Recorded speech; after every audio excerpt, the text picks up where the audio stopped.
Hey folks, before we get started with the actual conversation I had with Mary, a quick important update. Several things. First off, Mary and I talked the first time a few months ago. There were a lot of troubles with the recording, so we couldn't really use it. It was impossible to salvage. So we had another conversation a few weeks ago. Mostly everything was fine. However, there were some issues during our conversation with lag, meaning that there was a delay between what we said and what the other person heard.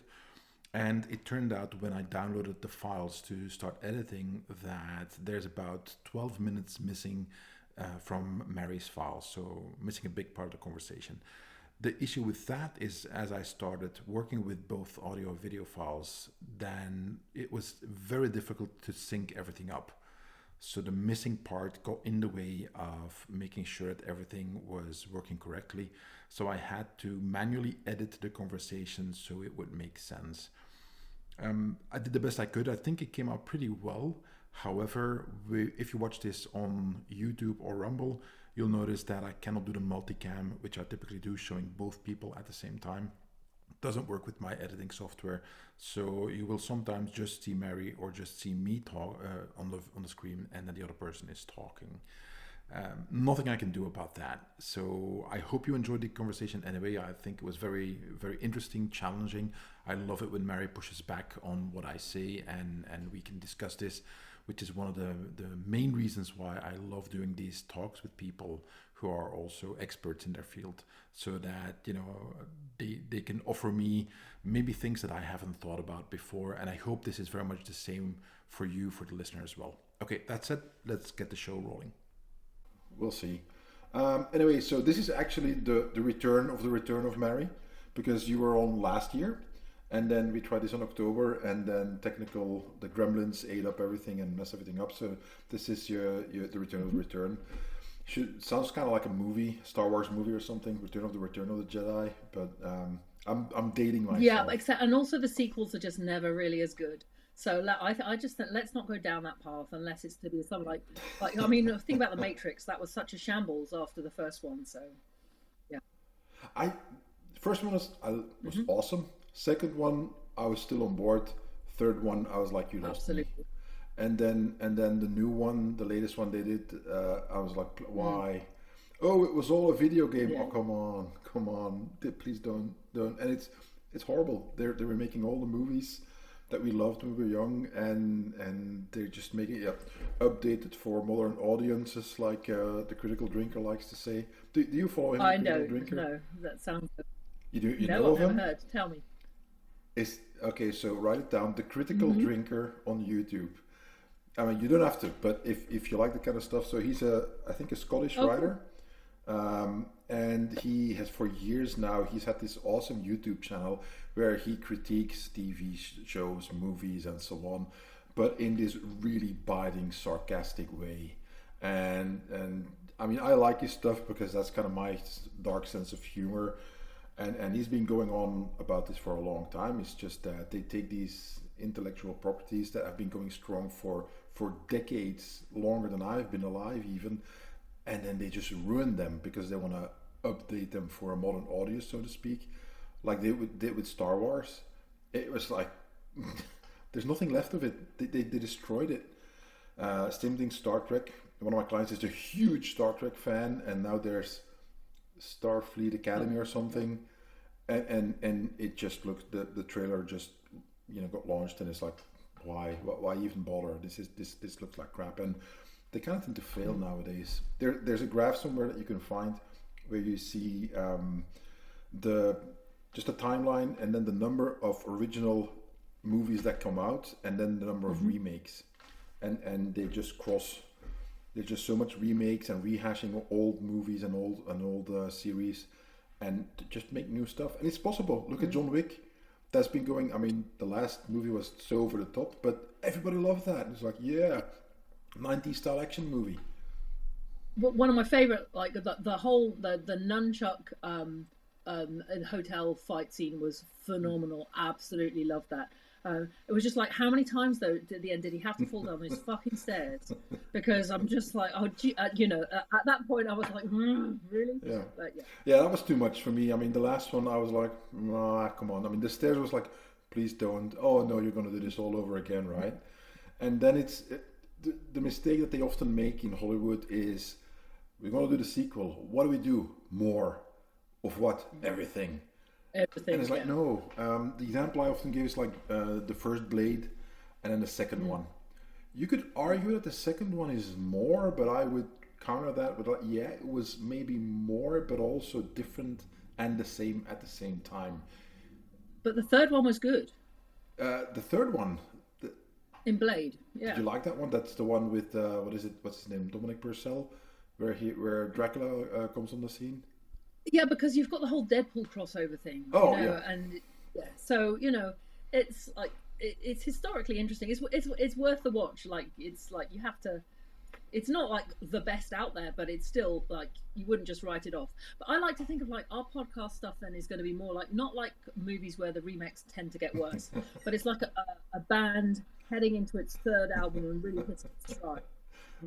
So we've gone through the trashy earlier bits, and now we're really going to be nailing it. It's going to be phenomenal. Okay, so I hope the listener, that the audience is like, yeah, yeah, they nailed it once we finish talking. Um, Yeah. so we're just for the audience. So Mary and I talked well over 2 hours last time. It was an awesome conversation. Technical difficulties happened, and I tried for months on end to save the recording, and it just didn't work. So we're doing this again. We're not going to repeat, obviously, verbatim everything we said, but there are a few things that I'd like to mention again because they are very much worth discussing, and I think something that the audience who is focused on self-defense, martial arts, and so on, I think should be aware about. And that was just a quick setup for this segment. Is last time we talked, you said, okay, I'm going to India to teach young women to defend themselves, and I suggested that, okay, let's talk again, and you said, how about after that's done? I'm like, excellent. After summer, we'll figure it out. We did. So, how did it go, Mary? Going to India? Well, you're going to be amazed when I tell you this, but of course, then it didn't actually happen at all. But in that I went to India and then I was rapidly sent home again because our work had touched a nerve with some people in government. The intelligence bureau had come asking questions in after I had departed the previous time, and unbeknownst to me, they had then barred me from entering the country. So when I arrived in Delhi in March, I was then refused entry and put back 6 hours later on the same plane to be delivered back to London, and my passport was not returned to me until we were on the ground at Heathrow. So yeah, that was quite an unexpected end to my work. Could you talk a little bit about what that is like? So people be like, okay, so you were sent home, yeah, but it's not like you arrive over there and then somebody says like, hey Mary, we're just going to send you back home, and you go like, oh, okay, that's fine. No, there's a little bit more to that experience. There is, yeah. It would have been nice had they offered me at any point something to drink or an opportunity to go to the bathroom or any of those things. But yeah, and thank God, like after various, many, like I think this is my ninth visit to India, so I'm quite savvy with getting myself set up with communications. Like the first time when I traveled, um, we were supposed to be met, and then the people that were meeting us got sick, and that didn't happen, and we ended up like having to find our way um, in a car with somebody that I had no Hindi. I've obviously since for security reasons as well as anything else learned some basic Hindi and all of these other things that you should do before you go to a country. But I was 5,000 miles away from home in a car with someone who didn't speak my language, and I did not know where we were going, and I had no mobile phone communication whatsoever because of the way that they tightly manage SIMs, etc., in India. Um, so because I had, experienced all of this before, I had everything set up so that I was connected as soon as we landed. And that was good because I didn't normally, in previous years, I've bought myself a fresh sim as I have been through from um, between international arrivals and domestic departures.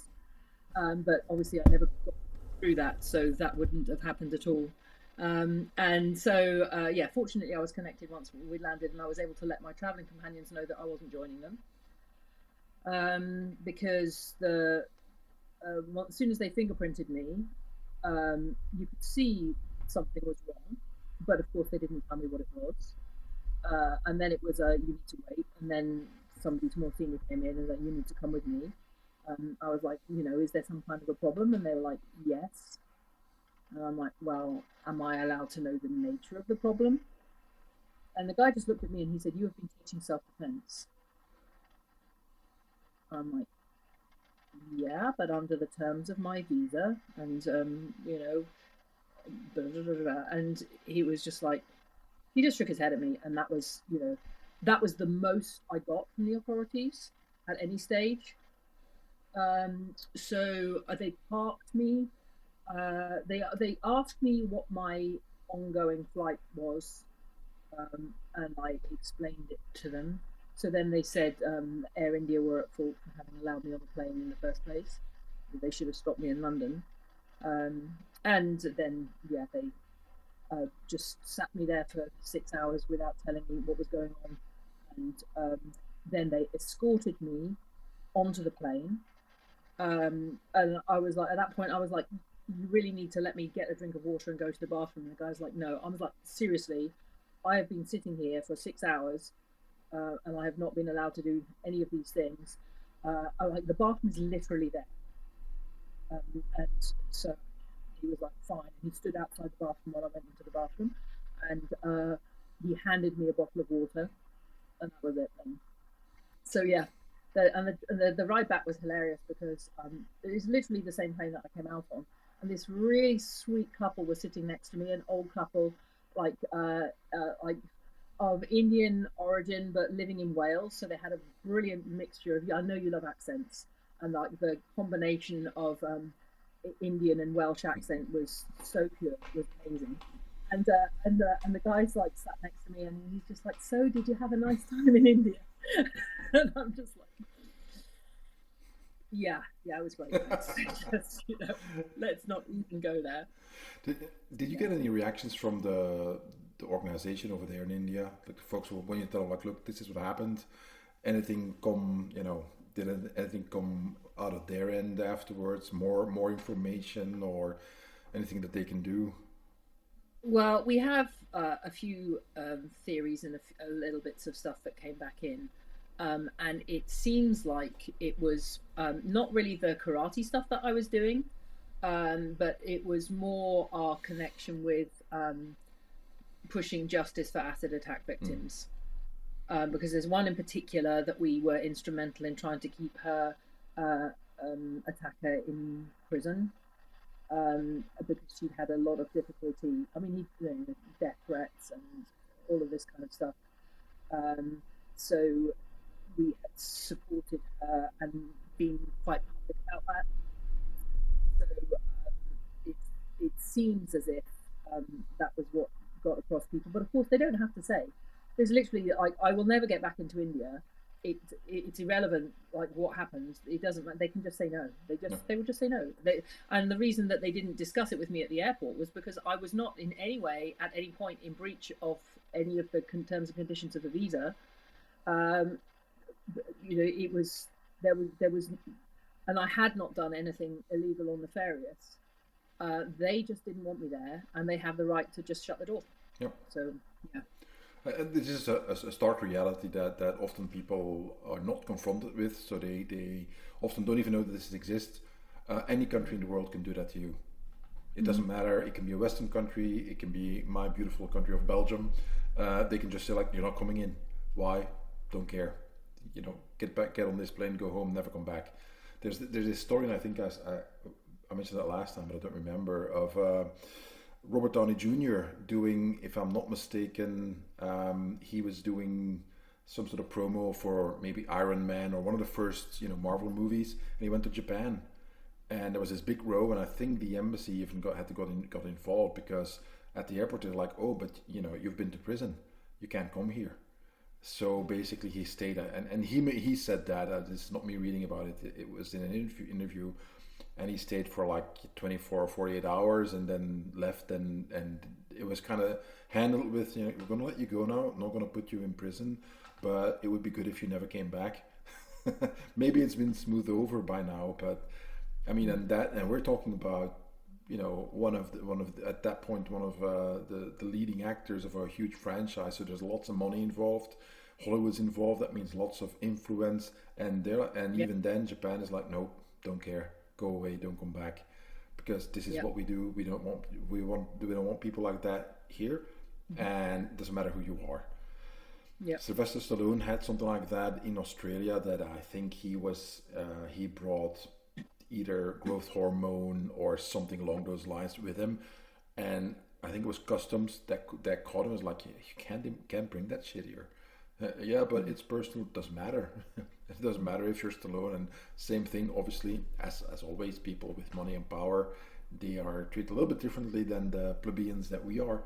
So nothing really came of it, but I'm guessing that he's not going to go to Australia with that kind of stuff anytime soon anymore, because eventually you end up in trouble. And I just had this conversation this morning with a client about, I haven't read the full story yet, because apparently it's a little bit more nuanced than the headlines, but that there's some news headlines that if you travel to the US now, they can force you to disclose like the last 5 years of your 5 years of your social media. social media stuff.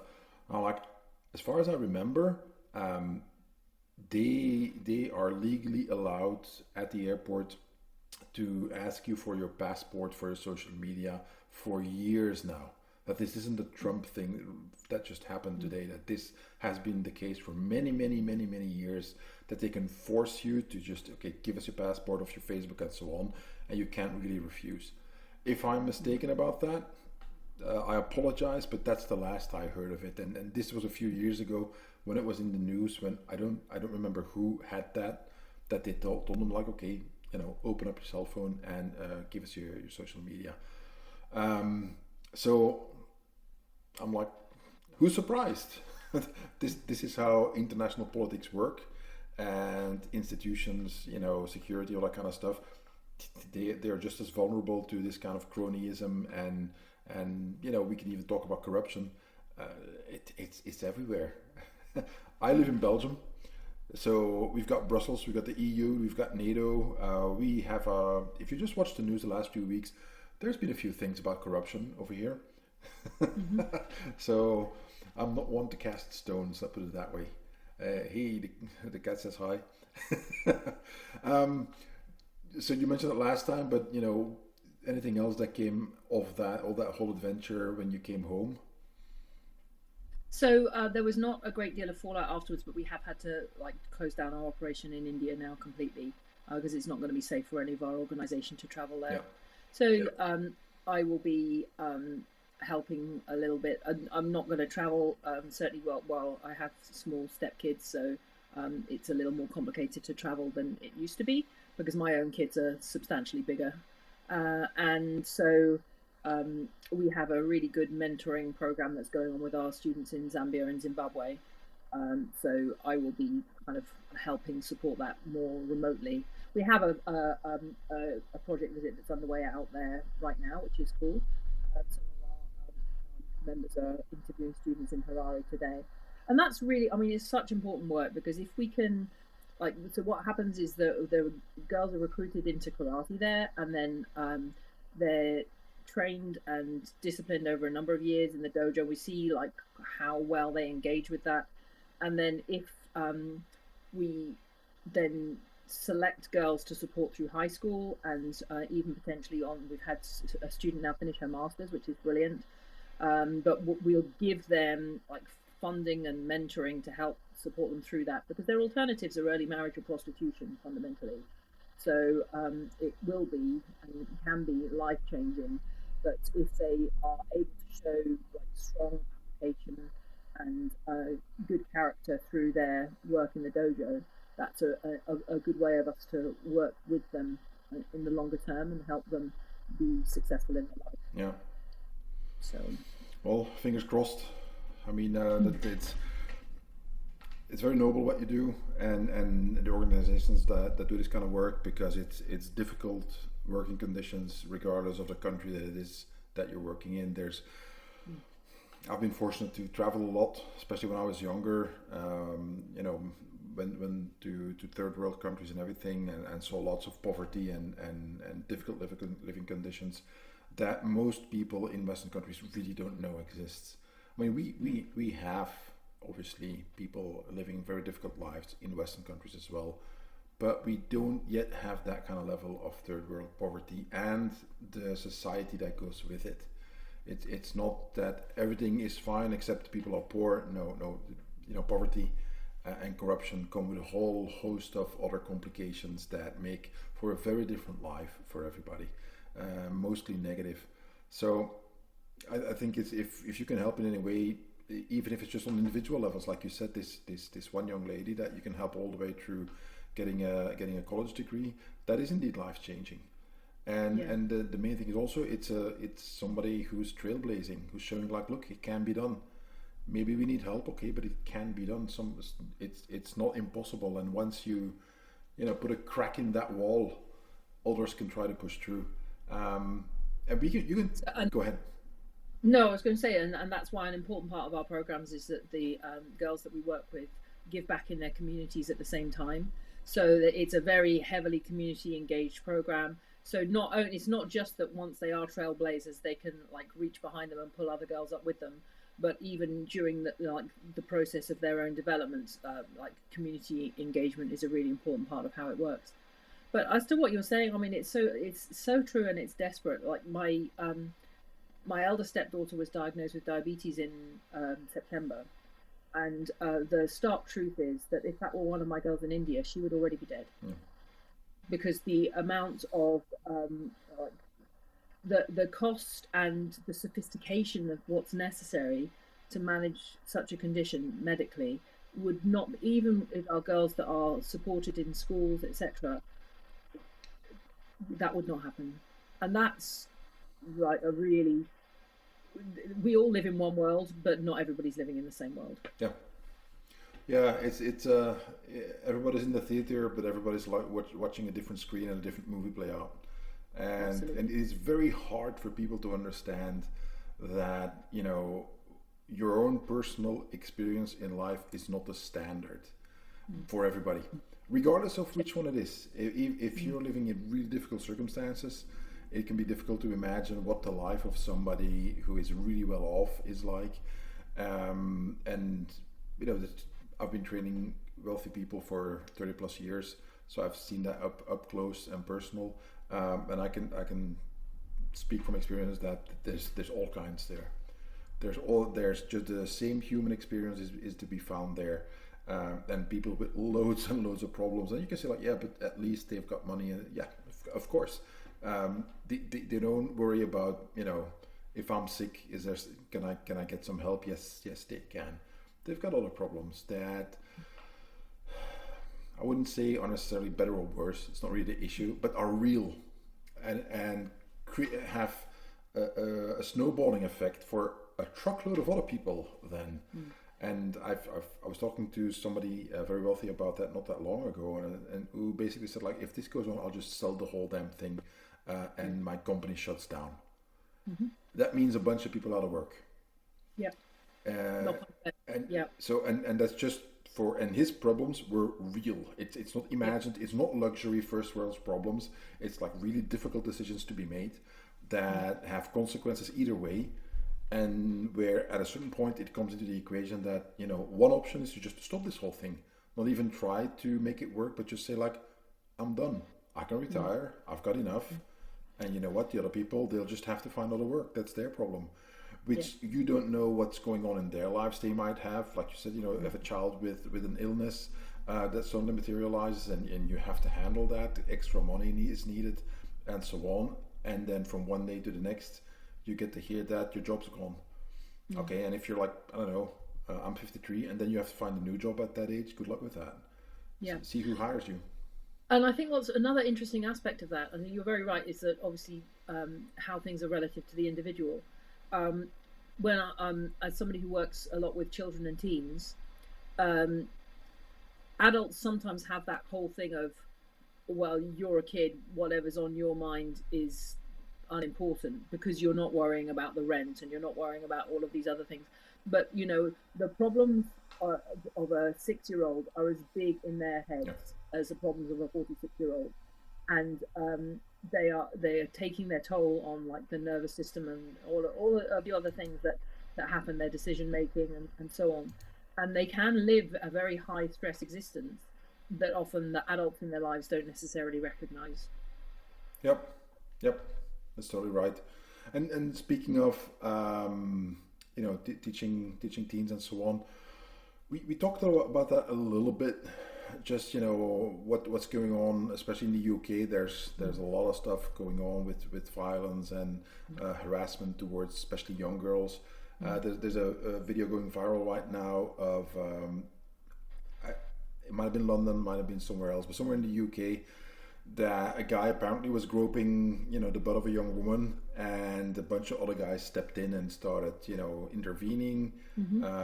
Eventually, it turns out that the guy who basically grabs him, sweeps him off the ground, and then puts a knee on him is like a BJJ black belt or something, and he's like, yeah, he's a hero.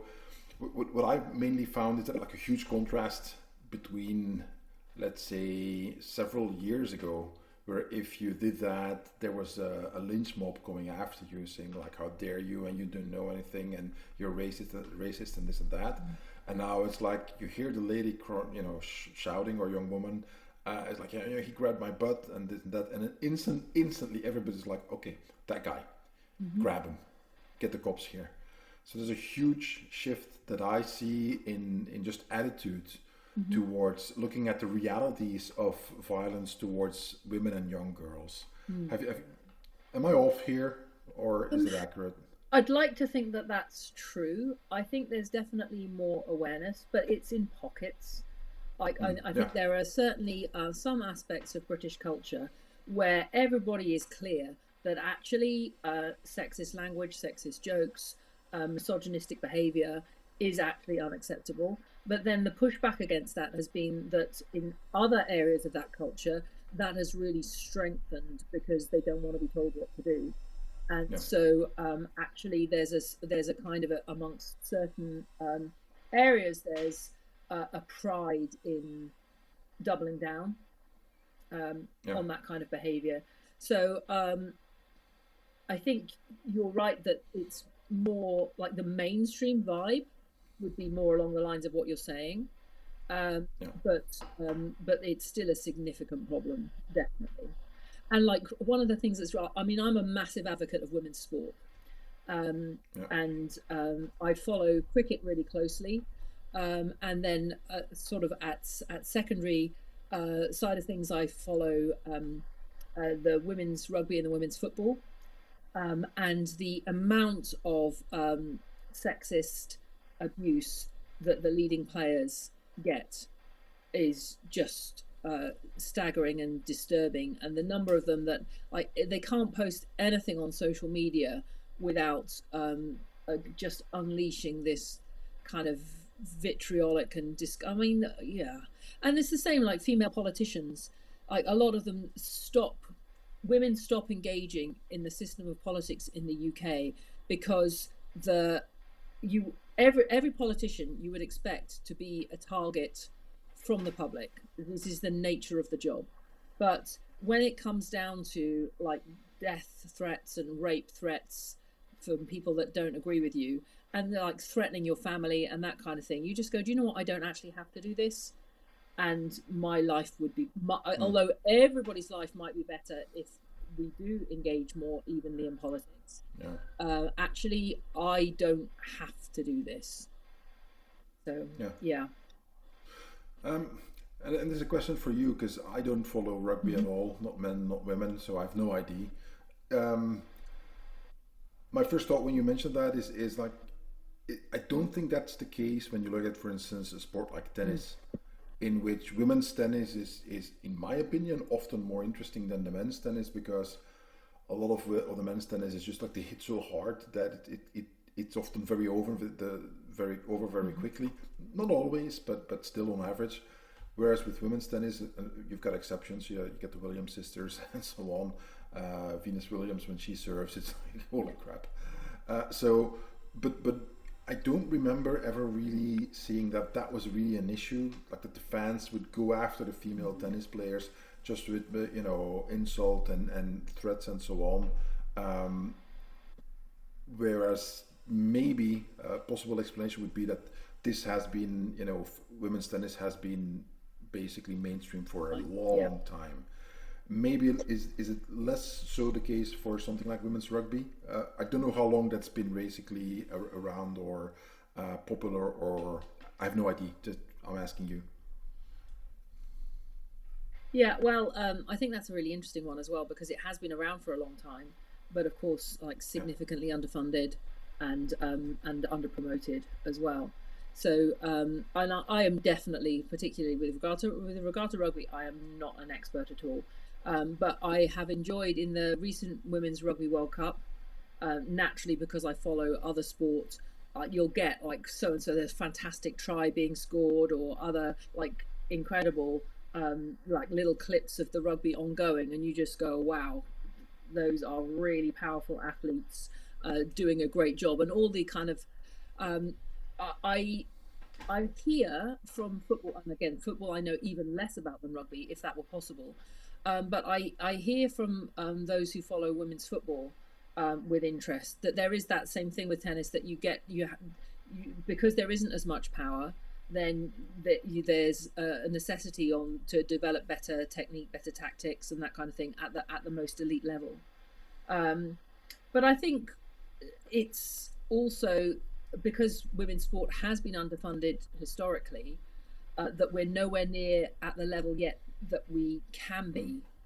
And so therefore you do get women operating at an international level that are still open to, like, well, they say, well, they're clearly not as good in this way, that way, or the other way, and then they'll go, well, obviously we're just patronizing women by letting them participate at this level, which is again, in cricket, you get teams like the Australian women's team, which has been the best funded team and the most well developed team, and they are phenomenal. They're one of the most successful sporting teams in the whole world, and that shows you what it can be like. But then there's obviously lots of other countries where any women who have managed to represent their country are doing it alongside a job and are trying to be part of a professional scene when they're not even being paid a professional amount of money, and the amount of training that is required is just means that they are going to be well short of the standards that can be achieved by those that are being properly funded. So I think it was an interesting one, and it will be a while before we're clear. But you're right, tennis has been the best funded for a long time, and it doesn't even feel like people don't argue about that anymore. I don't know. I mean, so I was an athlete for a while when I was younger, in a sport where like funding was like just a joke, just a joke. It's quite costly hobby because international travel and so on, and from support was lacking. Training was extremely lacking as well. Never any money in it. At best, you got a medal or some sort of cup that you could put in the closet somewhere, but there was nothing there. And we trained just as hard as the other teams from other countries who actually had state funding, like the French, the Dutch, the Russians, and so on. They had a lot of money coming in, and they were basically fully trained, fully funded, and obviously in many regards much better than us. So I think funding is certainly an aspect of it. I don't think that's the only thing, and it's kind of a vicious circle. So not a lot of funding, not a lot of high quality athletes, relatively speaking.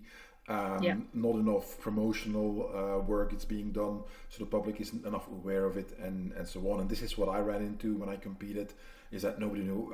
Okay, Sanda Sancho, what is that? No idea. It's kind of like kickboxing and judo. Okay, nobody gets it. So it's difficult to get sponsorships and so on, and they basically get this critical mass going so that you can actually basically build up a sport. Now that's we have this experience here in Belgium because Jean-Marie de Decker, who used to be the national judo coach, very special kind of guy, love him or hate him, but you have to Yeah. give him his props. In the 80s, he put judo on the map. He was a trainer of Robert van der Wallen, the first gold medal judo at the Olympics. And then Ingrid Bergmans and so on. And then we did the next generation, Gela van der Cavaille, Ulla Werbroek, who were all world class Olympic world champions and so on. But he went out and hustled until he had the money to and the sponsoring to basically build a national team. And to this day, all our current, top level judo players still are, reaping the rewards of that. And they've got this huge network of judo schools that have been established that were existing beforehand, but there was this local, regional, national level basically flow that can start from age 4 to 5. Because I've one of my clients, their kid is 8 and he started judo a few years ago. You can keep flowing all the way to the Olympics. The pathway is there, and we are a tiny country. Like I often tell people, like go find an old globe, a world globe. That was before Google Maps. People use that. Try to find Belgium and put your finger on it, and you will only need your little pinky finger and not all of it just to cover the entire surface of my country. And we had generations of world level judo champions. So the point that I want to make is that so I can see it can be done, even with really, really limited means. But means aren't the only thing, and that's kind of what I want to come back to. I think this also fits in the culture wars that have been going on for a long time, which I have been very outspoken about. I think it's horrible what happened, and I think it's going to have lasting consequences for a long time. The thing that I saw, and I'll just give this example. So at a certain point, the American soccer team was very outspoken about pay and sponsoring and so on. Now I followed that relatively closely, and at a certain point there was this big thing. I think they became world champs or something along those lines. They won something. I forget the details, but they were asking for more pay, and then compared this with the men's pay, only looking at the dollar amount. But when you looked at percentage-wise, they actually got more, and they got the contract that they negotiated. This is what we want. They got it, but it's a smaller sport, so it's a smaller. It may be a bigger piece of a much smaller pie. Whereas with professional soccer players, the men's division is a gigantic pie, and they get a tiny piece of it. But it's just so huge that the end result is radically different. And there was a lot of push at a certain point, for instance, for especially from the American women's soccer team, of like, we're just as good as men and this and that. And then there was things like playing 14-year-old boys and losing, 7 or 8 or 10, whatever, 0, playing retired soccer players in their late 40s and 50s and just losing. And everyone was like, we knew this already. And my guess is that this is an example of a lot of things that happened in the culture wars, that a lot of men who, how can I put this politely? Difficult to be politely, are a bunch of fucking dumbasses. They can't help themselves, as use that as an excuse to just rip into women. It's like, see, she's a this and that, a yada yada yada, and just they have this perfect excuse now, where there is a valid discussion, I think, possible, saying like things went maybe a little bit too far in one direction, but that doesn't give you the right now use that as an excuse to rip into women. It's a big freaking world out there. There's a spot for everybody. There's a spot for women's sports in rugby being just as big as men's sports. You know what you need to do? Show up at the games. Go to the stadium, buy the tickets, support your team. Make sure there's an audience out there, promote the hell out of them, and make sure they get money and sponsorships. But that's a big part is the audience. And that's the end of my rant, and then I want to hear your response, please. Is that is what I see missing? There's a lot of talk, and like I read newspapers articles about this, and then for instance you go look at the people who are supportive of this. There's nothing of them ever going to one of the games. And when you ask them, and I did ask somebody like who was giving me this whole spiel, and I'm like, So how many games have you attended? "Oh, I don't go to the games." I'm like, what do you want then? Yeah. I mean, put your money where your mouth is. All right, I'm done ranting. Well, brace yourself because I mean, there's a lot coming back. So, yeah, That's great. That's as it goes. awesome.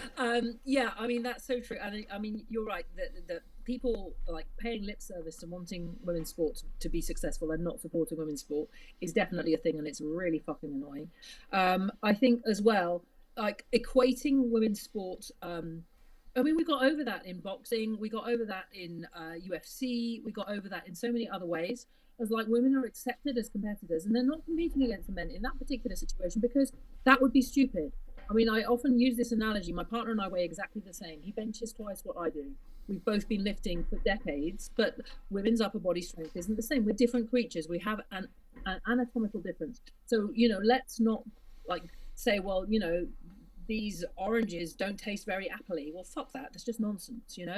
So there's that. And I agree that women's sport needs to be nurtured for what it is. But also you do go back, grassroots. Like by the age of 5, girls already feel that sport belongs to boys. There are cultural aspects at play going on here. Girls already are being like, they have that the out of body experience that when they're playing rough games, they have already a consciousness of what they look like doing that. The boys are completely oblivious to. There are lots of studies which demonstrate the psychology of how we as a society continue to treat women, young girls, differently to how we treat boys. And that's really embedded. And all of those things then affect the ways in which women will then make their decisions and will do gymnastics and ballet instead of doing karate and football and cricket and all of those other things that they can express themselves more freely. There's a huge subject and there's so many factors there. One of the things that I found interesting about I really love those outliers, the pockets of, okay, so Belgium was really, really good at this because there are certain factors that come together. And I've read lots of really interesting books on those certain factors and the way that they work. The second child in the family is usually more successful because the first one drags them on more. You have like a particular, the Williams sisters, there was a tennis court, in their neighborhood that they were able to access to practice on, and that was a factor. There's in a school I used to teach at, they had just this random successful table tennis thing because there was one guy who had a youth club that invited people to come play table tennis, and that was then a thing. And now it's like the center of excellence for table tennis in this completely like bizarre and unpredictable way because all of those different factors came together for that. The Canadians were phenomenal in the Women's Rugby World Cup, way more than the other well-funded countries, because they have had a period of like, this is something we really want to do. They set about it, they crowdfunded it, they paid for themselves to get a coach in, and they did it like they were complete self-starters in that. And they were like massive outliers, and they were phenomenal because they figured out what they needed to do to be successful, and then they went after the money to do that because they don't have a system where that's being fed through from schools and general activities and that kind of thing. So I think that generally now, still women that are successful in those more traditionally male-dominated sports, they are still outliers. That there's not a structure that's producing that in most countries. We're identifying factors that make people successful and trying to play to those factors, as opposed to enjoying a naturally nutritious base of opportunity for people coming through. But of course, that's true of, as you were saying, like if you really want to be great at underwater basket weaving, then it's unlikely that you're going to find in your local area like an Olympic underwater basket weaving coach. And if you're going to have a family that's going to pay for all of those tools and be able to take you to practices, and a school that understands that your underwater basket weaving tournament is going to take you away from school at certain times and that kind of thing. So yeah, it's a whole big thing for sure. Yeah, there's some. I really like what you said. There's many random factors basically, because so I started training when I was a young teenager in martial arts, and the other reason I could do that is because there was a dojo about not even a 10-minute walk from home, and at that age I was already allowed to just walk all the way to the other village and start training there. And then I had the extreme fortune that so that was judo and jiu-jitsu, and then my first kung fu teacher, he did a demo just in that town, and it was a fair, and I was at the fair, and one of the judo and jiu-jitsu guys saw me there. He's like, "Hey, there's this kung fu demo. I think it might be cool." I'm like, "Oh, okay, I'll go check it out." And I saw it, and I was like, "Holy crap, what is this? I want to do this." And like I don't know, a week or two later, or something like that, he started teaching at the dojo where I was training, and I was like, "Okay, that's it. I'm going over there. This is for me." And we're now, almost 40 years later. So total random. If that demo then happened, if that one guy who told me at the fair that was going to happen didn't spot me standing there and wouldn't have told me, I might have never gone into martial arts the way I did. So, and I'm not saying that I'm as good as Venus Williams or anything like that in what I do, but just that I have dedicated most of my life to it, and it is a huge part of my job basically. So you have to have a lot of luck. Robert van der Wallen, our first gold medal in judo back in the 80s, he went to work in crap, how do you say that in English? Kind of like a steel mill where they, pour the steel and this and that for a month to pay for his ticket to go train in Japan. And that is some hard labor if you do that. That's like really rough stuff. And he was like, I wanted to go. I just wanted to go. There's nobody here of that level. Where are they? In Japan. Okay, make money, make it work. And basically he got messed up really bad, and his knee would swell up like this in Japan because they messed him up when they first saw him. Like, what is this white guy doing over here in our dojo? Who the hell do you think you are? And it just like, tough it out, dude. Next day you're right back there. So there's a lot of that as well. Overall, I would say that there's no equality, doesn't exist, but that doesn't mean we shouldn't try to address issues. That's a completely separate thing, and there's never going to be an end state where everybody's going to say like, okay, now we've made it, we've fixed it. I think human beings are inherently contradictory, and we can't have our cake and eat it too. It's just always we're going to mess it up. Doesn't matter which country, which time. Go back 1,000 years, go in the future to 1,000 years, if we still exist. Who knows? We might all be AI robots then. Maybe that'll do it. Maybe that's a good idea. Anyway, I wanted to ask you also, because it was going to happen last time we talked, and then it already happened. So you did a seminar with Dan Philip Trailescu. Could you talk a little bit about that? Yeah, sure. So that was a 500 Rising seminar. So I think you are well aware of 500 Rising. Your listeners probably too. Women's self-defense organization, which was started in the US by Tammy Yarden. Dan is one of the European training directors for 500 Rising, and we've worked together a lot in the past. And our objective was to run a workshop to invite all sorts of instructors to see how 500 Rising methodology works. But there was a particular invitation to male instructors who wanted to understand the issues around teaching women self-defense, perhaps in a little more depth. And this is something that, again, like, here is my soapbox. There's rants coming. That self-defense is often, and again, hashtag not all men. Many self-defense instructors who are male wanting to teach women have a very predatory mindset, and are either in terms of wanting to make money out of it, or wanting to prey on vulnerable women who might come and talk and say you're a god, all of that kind of martial arts dynamics, which are generally quite healthy. But there are also so many really decent men out there that have the opportunity and are often asked to teach women self-defense, but sometimes they're not necessarily aware of the best places to start, or what the issues might be, or what would be appropriate in terms of content. because it's not obviously just a physical thing. There's a lot of non-physical skills that go along with being with teaching decent self-protection. And so our objective was to give an overview of what's good basic self-defense for women might look like, and what aspects perhaps that as a male instructor you might not have considered initially, particularly those who come from it was like a lot of traditional martial artists.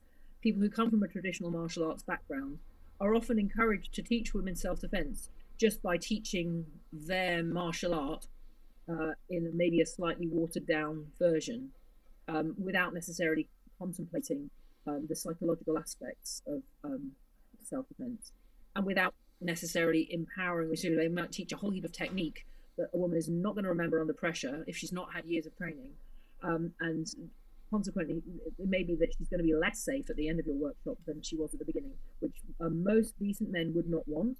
And we had a really good uptake from very engaged, interested people that wanted to ensure that they were doing the best for the people that were turning up to learn from them. Oh, that's great. Could you just flesh that out a little bit? Just like, you don't have to name names or anything, but when you talk about, let's just focus on instructors that actually do want to do good, but they don't really know where to start and maybe make mistakes. Like, what would be something that you would say, like, look, I get where this coming from. You know, you're teaching your art. However, when it comes to women's self-defense, actually this or that thing is actually better, or this is a factor you're not taking into account. Something along those lines, so that the audience has like a better idea what you mean. Yeah, sure. So one of the main things is in 500 Rising, we use quite a lot of adapted Rory Miller's one-step work. And one of the great things about that in terms of mindset is that it encourages people and empowers people to find their own solutions for the problems that they're in. So a part of the thing with 500 Rising is about anchoring women's own natural abilities and allowing them to access and utilize those. And the way that traditional martial arts is often taught is you know nothing and you're wrong, and I'm going to tell you exactly what to do in minute detail, and I expect you to replicate exactly how I do this, because otherwise you're wrong and you're failing. So I mean, am I right? So, Yeah, very often, yes. That's why I'm smiling. Yeah, the only counter to that I could give is that my teaching's changed a lot over the years. But what I've been doing for a long time now is when somebody gets in, you know, something quote unquote wrong, I say, look, it's not wrong per se what you're doing. It's just not what we're doing right now. So I'm not saying you can't, but you know, if in my MMA class we're doing arm bars and you do a guillotine, it's not that a guillotine's bad. It's just that we're doing arm bars right now. So it'd be great if you did arm bars too, so that your training partner gets to do what he needs to do. I mean, he also gets to learn, as opposed to like you're freewheeling and doing something totally different. This is an extreme example, but it's also in the smaller details. Obviously, if it depends on which arm bar that we're doing. Just because I say armbar doesn't mean you can pick one. We're doing a specific one for a variety of reasons, and you know why? Because I'm the teacher. I know what I'm going to teach next for the rest of the class. So maybe there's this whole build-up things that you learn, so that at the end of the class we can bring it all together and we get an aha moments like, oh crap, I actually learned something today that sticks, as opposed to we did 15 techniques and I'm not remembering anything. So that would be the only pushback that I can give you, and otherwise I'm in total agreement. And I'm only speaking of myself, and I'm speaking of the current version of myself, not what I did 30 years ago, which was by far not as good as I hope it is today. Does that make sense? yeah, absolutely. And I think that's really important as well. Like if I were turning up at a jiu-jitsu class, and week on week I was just like discovery learning, and just like, you know, hopefully after 5 years of like playing with somebody's arm, I discover an armbar that you could have taught me on day one. That would be fucking frustrating. But if you, a lot of this is predicated on, if you have her for 2 hours and 2 hours only, you're not going to have an ongoing training relationship with this person. No. Then what can we find? Can we teach her about her body and her responses that will enable her to utilize what, you know, humans have been doing for centuries in terms of their survival skills? And certainly teaching her some kind of agency, she will take that away with her. she will take away the ability to solve problems with her No. from a multiple different positions, as opposed to this particular technique only works for a spherical horse in a vacuum, which is sometimes how our more finessed techniques work. And in the longer course, we have a lot of discussion around techniques and principles, because obviously that's a very principle-based approach. But in your toolbox as a martial artist, we do rely a lot on technique. So and I think it's a really interesting current discussion in coaching, which is we want to have a lot of techniques in our toolbox, but we don't want to make our coaching really technical, because that can be quite negative in terms of the mindset we're generating in our students, and particularly our female students in this particular context. We don't want them to be looking to us for solutions and correction. Because otherwise that's just another different type of abusive and grooming relationship, right? And not necessarily abusive, but I'm underlining that point. So you think that, like, if we're going into that binary, this is right, that is wrong, then your student is going to leave the class. Right there, yeah. Your student is going to leave the class with a kind of with a technique they might remember for a few days, as opposed to with a mindset that they can draw on in an emergency situation. Yeah, it's not an easy thing to do. I mean, anything doesn't matter if it's self-defense or something else. If you only have somebody a few hours, what do you teach them? I think we discussed it last time. I discussed it with somebody that when you look at the old, what was it, the OSS guys in the Second World War, is they only had like a few weeks of training before they were dropped in behind enemy lines to do all their funny, interesting work that they did. And when it came to self-defense, they only had maybe a few hours. And if I'm recalling correctly, the instructor was like, okay, they show you a bunch of stuff. Try these what, I don't know, 5, 6, whatever techniques. Which one do you like best? Okay, I like the chop to the throat. Okay, let's practice the hell out of this one for now. Anytime you need to hit somebody, this is what you do, nothing else. And they would then be sent out to potentially die and be tortured to death if they get caught, and then executed. So their life depended on it, and they didn't have years of training. And I'm not saying this is the best approach. What I am saying is that it's not easy. You can't just turn somebody into a superhero in an hour or so. It's just not how it works. Yeah. But that doesn't mean that your training is useless, whatever you teach in that hour. So what I really like is in those situations is the students need to experience something. Yeah. Not learn something by heart, but just like, okay, go through this. What happens?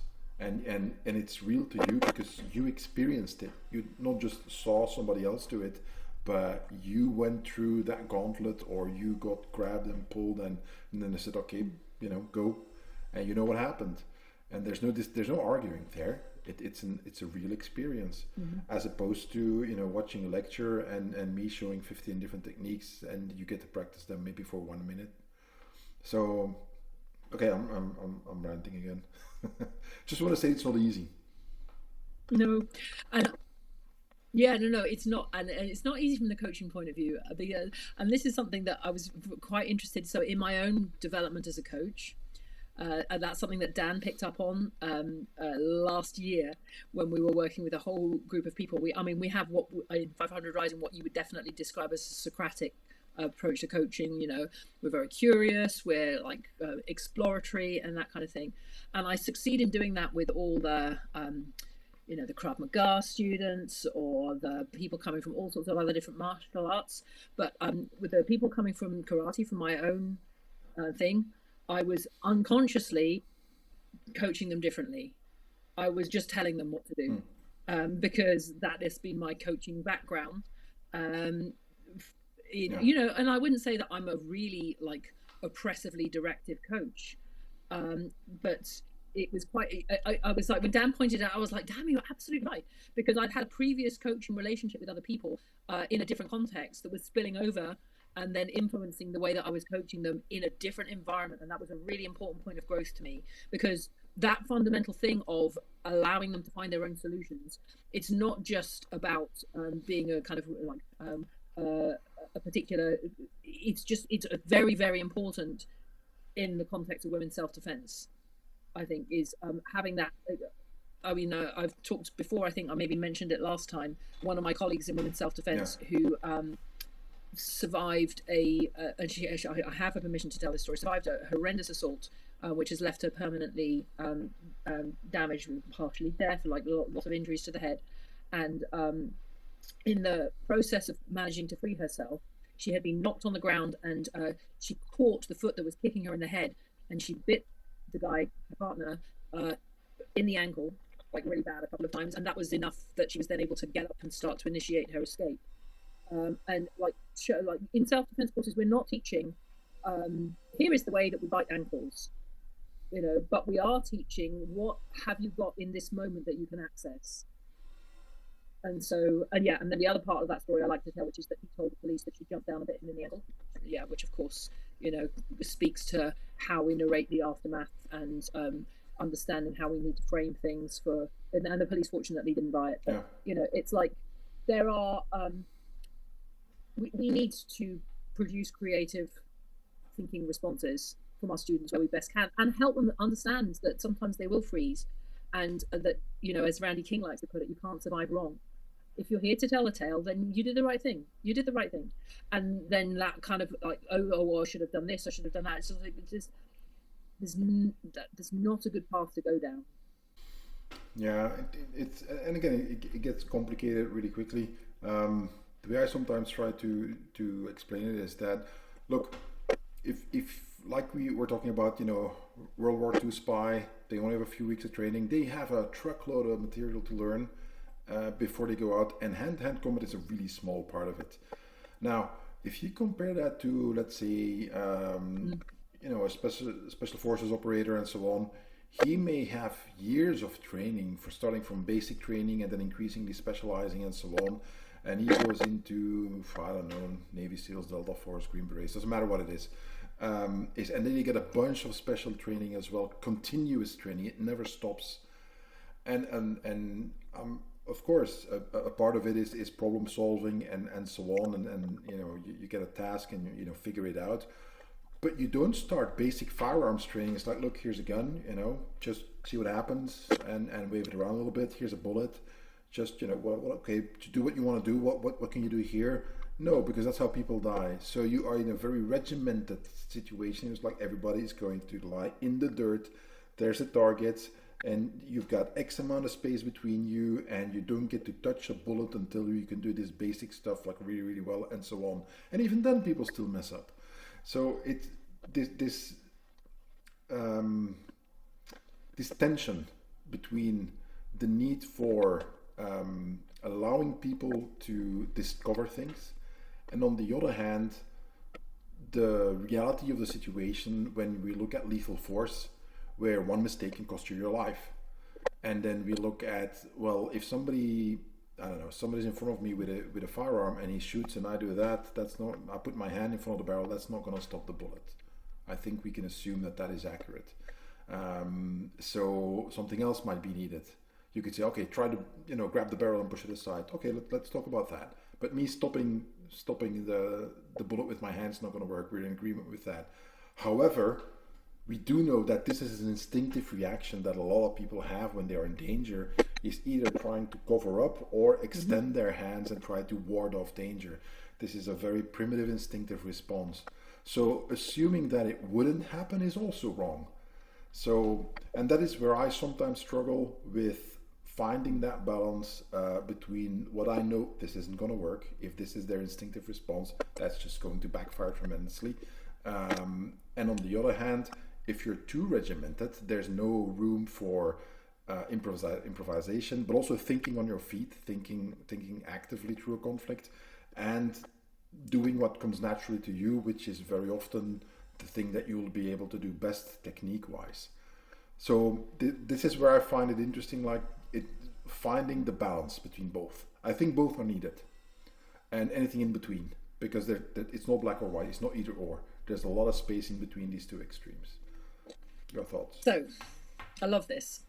You're absolutely right. There is a tension there, and I think there isn't a good answer to that either, because we need both.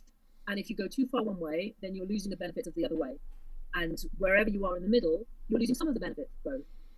But that's okay, I think, as long as you're aware of that. And I think it makes you a better coach to be aware of that tension. What was coming to my mind very smugly, I have to say, like during that, is this is what karate does well. This is what kata does well, is that it looks at like examples of particular ways of demonstrating the principle, right? So I made a karate kata of oh, so actually, that's quite a long story, but not necessarily one your list will particularly be interested in. But basically, the idea was I needed to summarize a lot of information for myself ahead of teaching the seminar that I didn't get to teach in India, because I was going to be going 2 days without necessarily having a translator with me, and my Hindi, as I've said, is limited. But I had worked on what I needed for the seminar anyway. So I made a kata of the key techniques, because I knew I could extrapolate more examples from the ones that I had chosen. So I chose specific principles that were going to be demonstrated for key things, because particularly in that kind of situation, like women and girls coming to those workshops, they want concrete examples that makes them feel safer, makes them feel like they're learning something, but they also need to be able to utilize these examples by understanding the underlying principles. So that is like the ideal that we're talking about here, is that you've got that somebody that can be technically very competent, because we do need to teach them, like there is a right way and a wrong way to do stuff, you know. Unfortunately, a lot of the time, and as a coach, you like, it's brilliant when you see your students doing something that's technically really good, and you just like, hell yeah, I'm really, you know, I'm proud of how well that they're utilizing their power in that particular technique, or you know, or whatever, the precision that they can bring to it. And you know, we know that self-defense is not pretty, and it's not precise, and it's not any of those things. It's not going to look lovely. It's not going to be aesthetic. But the point of good aesthetics and good body mechanics is that they are articulating a principle really well. So I would say I agree with you that you kind of do need both, and how much you give to both is dependent on who you're teaching and why you're teaching them. But sometimes that when you have, for example, in kata, a series of technical examples of the underlying principles, then that's a nice compromise. Yep, yep, makes sense. But what I often do is like, give you an example. Last week in MMA class, I was showing something, and many students were just getting fundamentally, you know, fundamental components wrong. And it wasn't that they weren't able to do it. It's just that when we do it, we were doing it a specific drill. It's a little bit more complicated getting the footwork right, but not impossible. And too many were making it wrong. I'm like, okay, stop. We're going back to basics, just basic footwork. And then I would put it in a drill, and you go line drills going all the way up and down the mat, and just repeat this over and over. Now do it with a cross, now do it with a lead hook, now do it with a hook, and so on. Just drilling in that footwork. See how your footwork is always the same, even though the punch is different. Now, can you do different types of footwork? Of course, but not right now. I want you to do this first. And then you can do what you're now doing naturally, which is not wrong per se, but which doesn't work with what I was teaching, and which is also something you might actually need. So it's not either or. You can do both, but it's about priority. Which do you learn first? And this is something that I've been working on for many years now. Is like, if I teach this first, it makes it easier to teach X, Y, and Z later. If I allow them to do X, Y, Z, which is not wrong, teaching them the thing I would normally teach first becomes next to impossible, because the other one is a variation, and the one I want to teach first, that I typically teach first, is like a standard that you can deviate from. And the standard is, it puts you, the way Bob Orlando used to say it, like it puts you in the middle of the possibilities. From, imagine a circle, and the standard is the middle, and all around, all the way to the edge of the circle, are all the variations. There's a tremendous amount of variations per technique. If you start at the edge with one variation, the variation on the opposite side of the center is very far from you. But if you start at the center, everything is, relatively speaking, close by. And I think that's a really solid approach. So that's how I practiced that, for a long time with students, and got, quite well with them. And sometimes I wanted to make that point, and that's what we've been doing for the since last week. So look, first we did really basic, old school, traditional line drills, just repetition. But then we started switching afterwards to make it more dynamic. And then yesterday, one of the drills we did is that, look, we've got judo mats, so that's 1 meter wide and 2 meter long. Okay, you're gonna imaginary line in the middle, so you've got a square meter. Both of you, lead foot needs to stay inside a square. You can only use a jab and a cross. You can defend, but you can't take that foot out of that square. Go, fix it. Everybody had awesome footwork because all of a sudden they stay in balance, they stay centered, even when they use body weight evasions, move the head, turn the body and so on, they stayed centered because you can't step that foot out of that imaginary square. And I said, awesome. Now we make it bigger. We take 2 mats, so that's a 2 meter by 2 meter square. Same thing. Your feet cannot now the lead foot and the back foot are not allowed to step out of that square. Go. And all of a sudden, a lot of stuff you can't do because you can't do the jump spinning back kick that you really like because you don't have room for it. But you can move laterally, you can circle a little bit, and again, everybody's footwork was so much better, even though they had more room to play with. And I said, look guys, I can show you the video. If you contrast that with what you did last week, when I just asked you to jab, cross, lead, uppercut, right, high kick, and everybody was messing up the footwork, and now you do it perfect. And even though what I asked you to do is a lot more intense and very free, so you can do whatever you want, jab and cross, just punch each other, defend however you like, just stay in that square. And I said, look, what you want to have is the ability to, if you do some slow motion warm-up shadow boxing, and if you do full contact hardcore fighting, is that your footwork is the same. To the intensity, the muscular contractions will be much harder, the speed will be much higher, and the force developed and so on. But technique-wise, you're basically doing the same thing. Now, if when we work relaxed and slow, you have really crappy footwork, you shouldn't expect it to come out great when you have to fight for real. That is a little bit of wishful thinking. So what I like to have is that working our way up to the intensity and the freedom and the improvisation is that you maintain skill as opposed to lose it, and then hope to magically develop extra skill once it's really for keeps. I don't think that works. And then I get back to the same analogy.